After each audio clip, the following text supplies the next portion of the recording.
Before we jump into this week's epic World Series of Poker Vegas vlog, I just want to have a brief but very serious conversation about an important subject. June was Men's Mental Health Awareness Month, and seeing as how 99% of my viewers are in fact men, I wanted to put out a video in honor of that and to share my story. I occasionally suffer from anxiety and depression, and I want to start by saying how lucky I feel because for the most part, I'm able to live my life and go about my business without serious, debilitating episodes. But there are times when it gets very, very hard, and last month was actually a bit of a struggle, and I just want to take a moment to kind of share what I was going through and hopefully help someone out there who might also be in pain and help them seek some help. So it's kind of like this. On a day-to-day basis, I'm able to go about my business, I get things done, but then sometimes, and this is what happened a few weeks back, I'll just get hit by a wave of anxiety, and it really knocks me down. And so if you watch this vlog, you'll remember that I was very excited to go to the World Series. The first time for the industry event, I was kind of talking about it. I posted a bunch of stuff here about how I was going, and I was very excited to play in that event. And then the minute I landed, I got hit with what I just like to call like an episode. And that day became a struggle. When I get hit with an episode, trying to accomplish even the most basic tasks can be difficult, and even something that's supposed to be fun, like a poker tournament.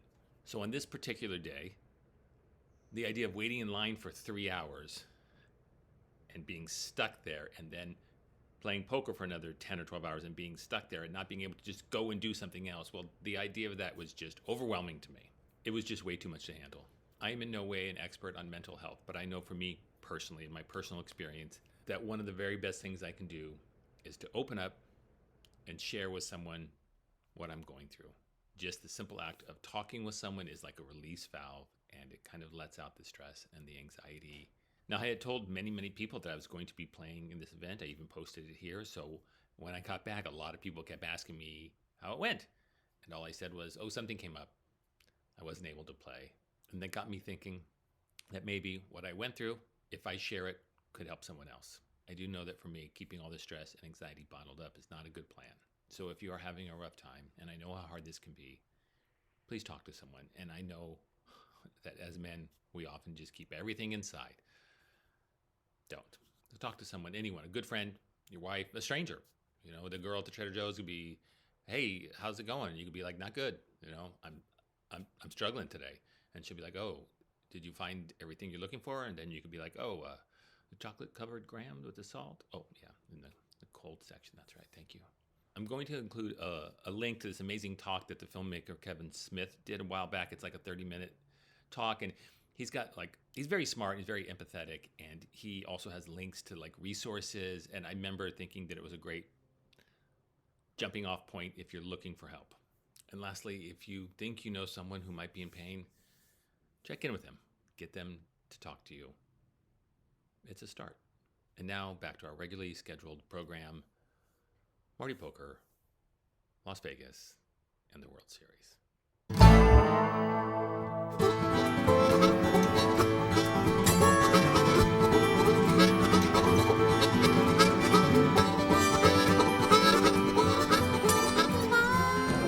Oh man, what a difference a couple weeks can make. This place is packed.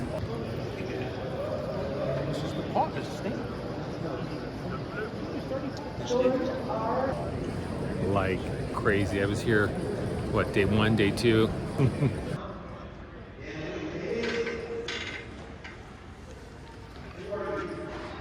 my God.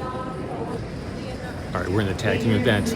It's the second level. I've already done something incredibly stupid. On my very second hand I played, I'm in the big blind. I have Jack 3 of hearts. Under the gun, the blinds are 1 and 2. Under the gun makes it 500, gets folded around to me. I call with Jack 3 of hearts. Flop comes 2 queens and 2 hearts. I check, he bets 600, and I know I'm gonna call and bet any turn, because I know he doesn't have a queen, and I'm gonna pretend like I got one. So I call, there's an 8 of diamonds, no help for me, but I know what I'm gonna do. I bet out on the turn, but I only bet 1,500, and he calls. I bet 3,000 on the river into about 55, I don't know. Just a flat stone cold bluff on my very second hand, and he calls me with sevens. Maybe if I'd waited to see if he was the type of player who would actually lay down a pair, as opposed to blasting off on my second hand and giving up 25% of our chips. Anyways, I tagged out to cool off. Sister Poker's in there now, hopefully running that stack up. Oh, good news. The sister went back to chips. I donked off. I'm waiting to check into the room, and I don't know. I don't know the details, but she says we'll back up the starting stack. After I pissed it away, I left her about 14,000 out of 20,000. She says we'll back up to 20,000. I'll get the details later, but that's great news. Okay, I'm gonna head back in. I think maybe, I don't know. Maybe I'm just gonna let her play for a while. She sent me a text saying she just ran into aces and somehow only lost 4,000 of like a 20,000 stack. Like, that's how you go broke, running into aces. So I don't know the details. I don't know what she had. I'll report back. Okay, we're still in it. Level 5, 300, 500, 500, and level 4 at 200, 400, 400. I played two big hands. I got the ace queen suited. I made it 1100 pre-flop. No one called. Then on the very next hand, I got aces. Made it 1100 pre-flop. Nobody called. So I just turned over 20 big blinds in level 5, taking a break, walking around. Price pool's a little over $1 million right now. We get that all, right? If we win the whole thing, the whole $1 million. I know, you don't want to talk. She's like, I just got knocked out.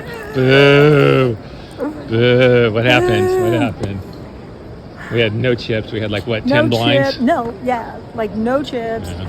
Like less than 8,000. Blinds coming, under the gun, ace queen off. It's a good hand. I make it 2,000. Everybody folds to the guy to my right. Mm-hmm. He calls but checks before the flop. Nothing on the flop, so I just push my last 5 in. He has pocket tens, he flopped to set. Oh, Jesus Christ, wow. I was like, yeah. I mean, if you shove it all in pre-flop, he still calls you. Oh, hell yeah. And you can't not play ace queen. Oh, and he had so much more than me in chips, so of course he calls. All right. There's no him folding tens. No. All right. We got close, though. I think there's only about 900 teams left. Yeah, so we were close, you know. Licking our wounds after the video poker bar, after a very mediocre dinner. Yeah, mediocre. But we had so much fun playing in the tag team event. It really was amazing. It's a bum. Look, every day you don't win a tournament is the worst day ever, but so much fun. All right, I'm here with Ron Burgundy, who's in the tag team event, and I got knocked out, but you're still in it. Well, you stay classy. So sorry to hear you tragically ran out of chips in the tournament, sir. But Ron Burgundy, we're going to bring that WSOP bracelet back to San Diego. It's actually the whale's vagina, guys. I don't think it's okay. Yeah, you know, scholars maintain it was lost in translation many years ago. But anyways, we're still here in the tag team, guys, and we're going to chip it up. We're going to go all the way. We're going to make that final table. And as I said, we're going to bring that bracelet back to San Diego.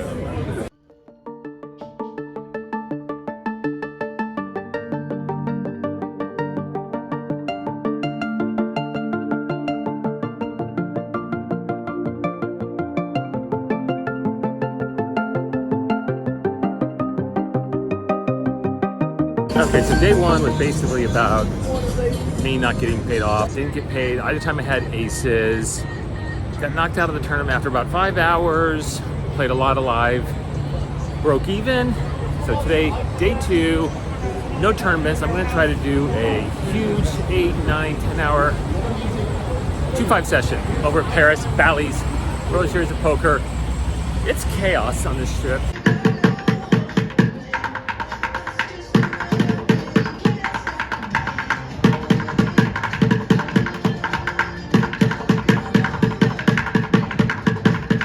Why would you expect anything different? All right, that was just the best. Cruise down Las Vegas Boulevard, early morning strip nonsense. Back to work. Let's play some poker. All right, day two of this epic World Series of Poker adventure. And on day 1, I guess the theme was me not getting paid when I finally got good hands. So kind of not a great start, but we've already covered that. Let's move forward. Moving forward now to day 2, and hopefully we can start anew, as it were. I want to start with a little montage. Hang on. A little montage of hands I played in day 2 to give you an idea of what I was doing, what I was going through. I don't want you to think I was sitting around knitting it up, just waiting for monsters. I was definitely getting in the mix, shaking it up, getting busy. Example. Here's an ace-3 of clubs. I'm under the gun. I opened a 10. I kind of do some table talk and people are like, oh, is that a straddle? I'm like, no. I raised a 10. No one calls. Nothing really happens with that hand. I show everybody I had an ace-3. Here's me playing a 5-7 suited. I raise pre-flop, I get a couple callers, I miss on the flop, I do a continuation bet, take down a small pot. Here's me playing an actual hand, an ace-king, winning a decent pot with that. Here's an ace-6. I play an ace-8 suited here. This is a jack-7 suited that I played. Here's a 10 jack offsuit. What I'm saying is my range is pretty wide.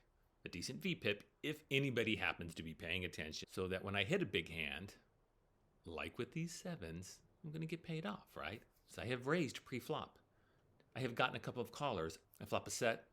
I lead out with a whopping $10. Maybe I'm going to get paid off. Let's check the tape. Angelo D.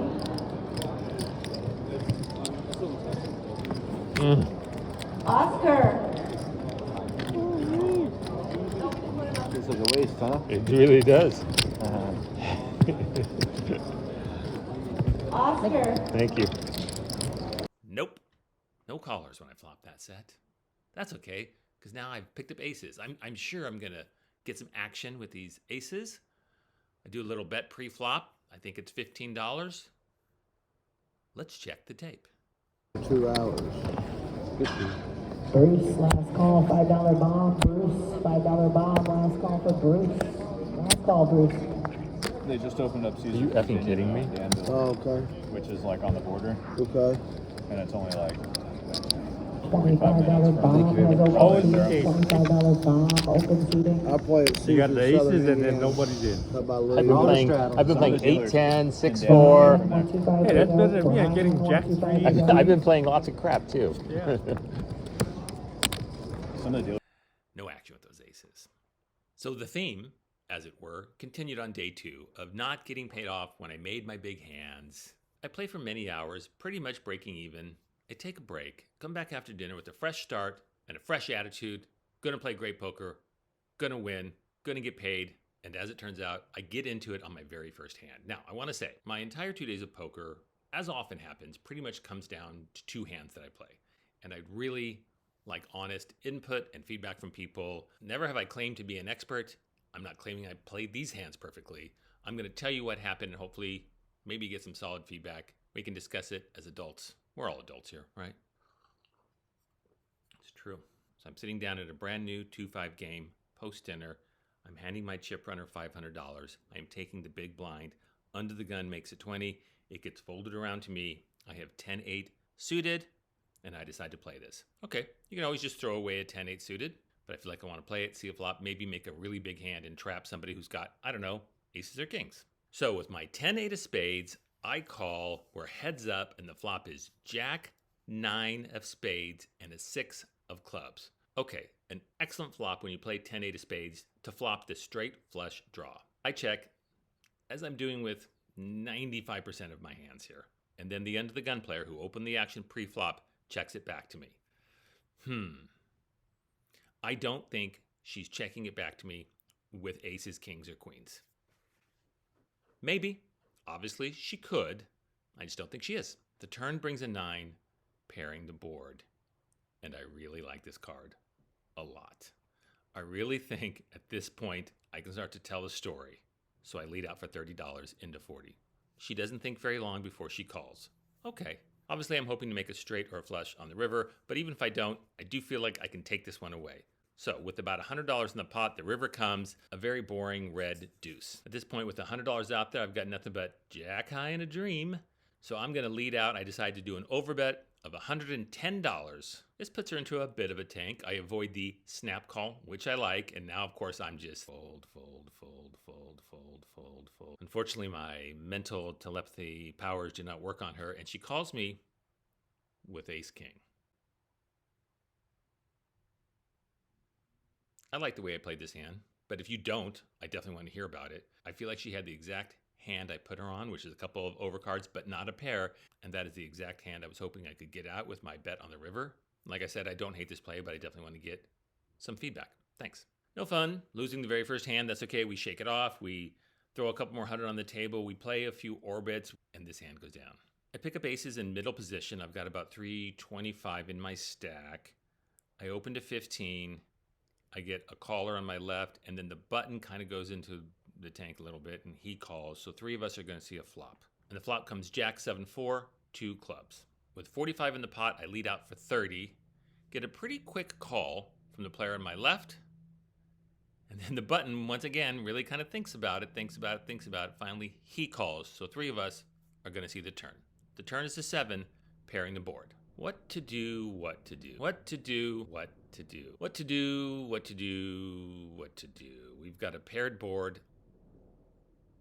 I could continue to bet here, but I feel like I might be bloating the pot with a 1-pair hand. So with 135 in the pot on the turn, a paired board, 2 clubs, I decide to exercise a little pot control. I check, I get another check, and then the button checks it back, bringing a 3 on the river that does not bring the club. Okay, now we have a decision to make. Do I want to bet out, try to get a little value from these aces? I definitely want to get value from jacks, and maybe even people who have stuck around with small pairs. So I bet 60.